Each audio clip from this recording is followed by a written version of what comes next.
Okay, if you've missed the first 2 parts of this series, I think you should go back and watch them. They're short, so it'll only take you a couple of minutes, but this is a series about being decisive. How do you, develop that skill on being decisive? And there's some filters that you can put decisiveness through to help you. So this is part 3. Finally, what I wanna talk about is when you're faced with a decision, um, you have to ask yourself, are you allowing other people or other situations affect that decision when you really shouldn't? Now, there are some people probably that should affect your decision making. Like my sweet husband, he's always going to affect my decision making. He's close to me. He's my best friend. He's everything to me. So that makes sense that when I'm making big decisions, we do that together and prayerfully, right?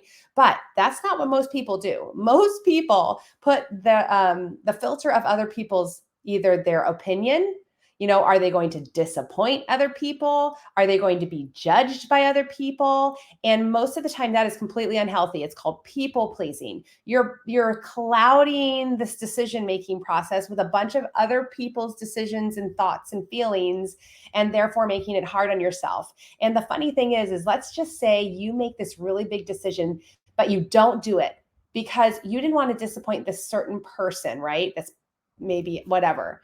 Do you know that most likely that person doesn't really give a shit about you at all? And maybe there's going to be a time in your life where that person's not even part of it. And then you'll look back and be like, why didn't I make that decision? Why did I let that person hold me back? So that is an extremely important filter to consider when you're faced with a big decision, and do your very best to pluck out other people's opinions, judgments, and whether or not you're going to make them happy. And that will, because now if you go back, you can align that decision making with your purpose, and you can align it without fear.